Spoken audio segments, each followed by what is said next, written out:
ये पोएम जीवन की कठोर सच्चाई को स्वीकार करने का संदेश देती है कि हर व्यक्ति को नुकसान सहना पड़ता है और उससे सीखना पड़ता है।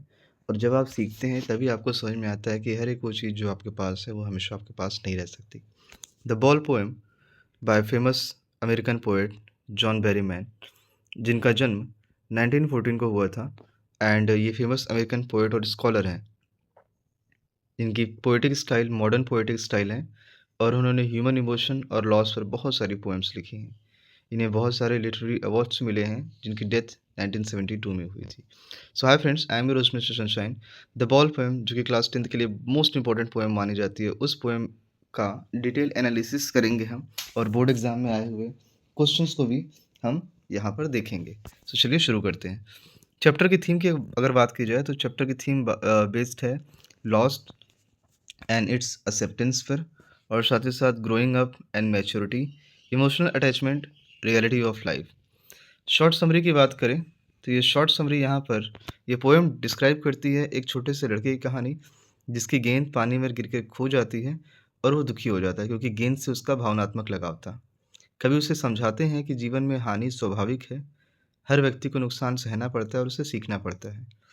ये कविता जीवन की कठोर सच्चाई को स्वीकार करने का संदेश देती है।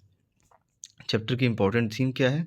सो यहाँ देखिएगा, चैप्टर की important theme is all about experience of loss, responsibility and maturity, emotional loss, attachment, life lesson. Important के इस चैप्टर के इम्पॉर्टेंट की पॉइंट्स की अगर बात की जाए तो कुछ सर्टेन फ्रेजेस को लेते हुए पूरी पोएम को कवर किया जाता है। जैसे the boy loses his ball in the harbor, he feels helpless and shocked. The poet does not offer money because money is external feeling cannot be fought. The boy learns to accept loss and the poem written in free verse। ये बड़ा important है कि आपको ये जरूर समझना है कि ये जो पूरी की पूरी पोएम है ये फ्री वर्स में लिखी गई है।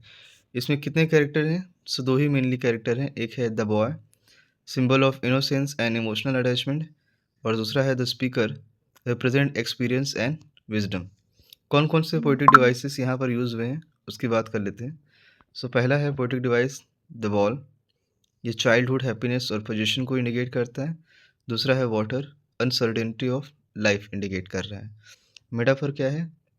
Ball represent worldly position. Imagery क्या है?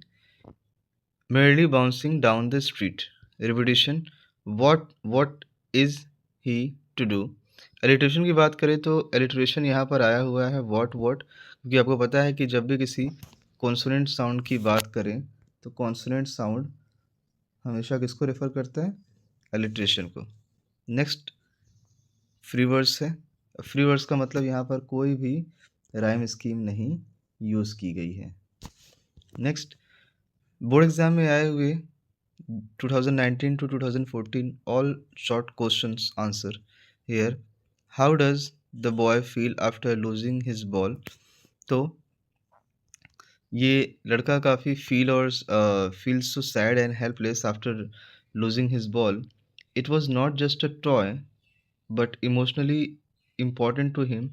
he experiences loss for the first time। अब यहाँ पर उसको दिखाया जाता है कि लड़का बहुत दुखी और निराश हो जाता है क्योंकि गेंद से उसका जो भावनात्मक इमोशनल अटैचमेंट था उसे जीवन में पहली बार हानि का अनुभव होता है। Why doesn't the poet offer money for a new ball. The poet wants the boy to learn the lesson of life. If he gives money the boy will not understand the reality that loss is unavoidable in life. अब यहाँ पर कवि उस लड़के को नई गेंद क्यों खरीद के नहीं देते हैं? क्योंकि पोएट ये चाहता था कि लड़का हानि को स्वीकार करना सीखे, नुकसान को स्वीकार करना सीखे। जीवन में हर नुकसान की भरपाई पैसे से नहीं हो सकती। 2021 का सवाल है, money is external mean, and the answer is it means money can replace object but not emotions और experiences. Feeling can not be bought. Money external का अर्थ है कि पैसे से भावनाएं या अनुभव नहीं खरीदे जा सकते। 2022 का सवाल है, what is the central idea of the poem? तो ये पोएम सिखाती है कि जीवन में हानि स्वाभाविक है, हमें उसे स्वीकार करके आगे बढ़ना चाहिए। What does the ball symbolize? The ball symbolize childhood, happiness and material possession. Here ये बॉल क्या सिंबलाइज़ कर रही है? तो गेंद जीवन में खुशियों और मासूमियत का प्रतीक है। 2024 का short question answer, what lesson does the boy learn? The boy learns to accept loss and move forward in life. लड़का हानि से क्या सीखता है? तो सीखता है जीवन में दुख और नुकसान को सहना पड़ता है। बोर्ड एग्जाम में आए हुए लॉन्ग क्वेश्चन आंसर की बात करें, सो क्वेश्चन है, describe the theme of loss in the poem. So here we go. कविता में, इस पोएम में पोएट डिस्क्राइब करता है कि a boy losing his ball feeling deeply upset. The boy represent his childhood happiness and emotional attachment. The boy does not comfort him with money because he wants the boy to understand that loss is a part of life. Through this experience, the boy learns maturity and responsibility. The poet teaches that everyone must face loss and grow stronger. इस poem में लड़का अपनी गेंद को खो देता है और वो दुखी हो जाता है, क्योंकि गेंद से उसका जो अटैचमेंट था वो काफ़ी इमोशनल वाला था। सो पोएट उसे समझाते हैं कि जीवन में हानि स्वाभाविक है, हर व्यक्ति को नुकसान सहना पड़ता है और ये एक्सपीरियंस ही उसे मैच्योर बनाता है। सेकंड 2020 का सवाल है, why does the poet not interfere in boys grief?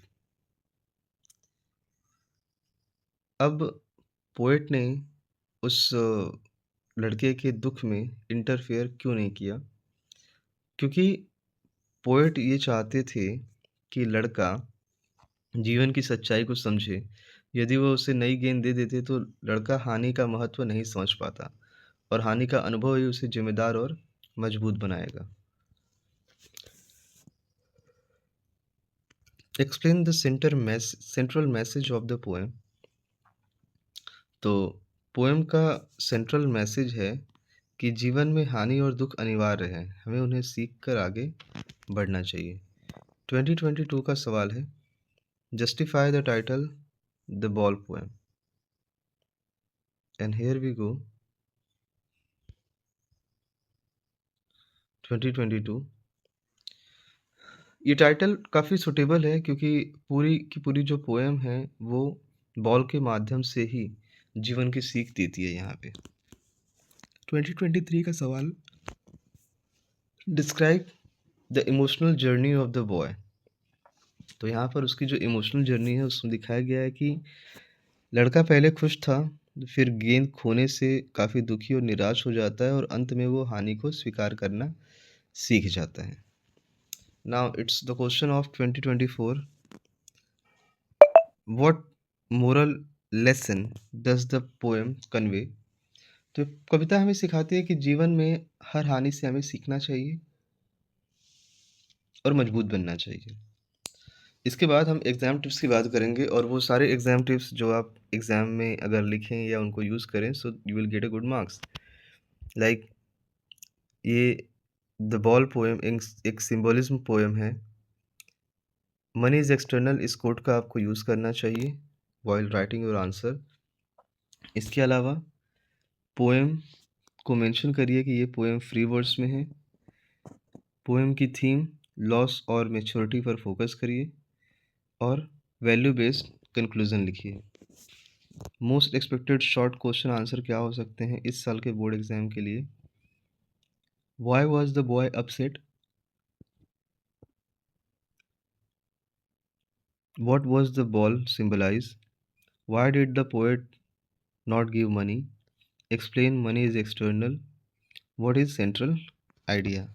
और लॉन्ग क्वेश्चन आंसर की बात करें तो लॉन्ग क्वेश्चन आंसर में आप देखेंगे, पहला ही सवाल है, discuss the theme of the loss in the poem.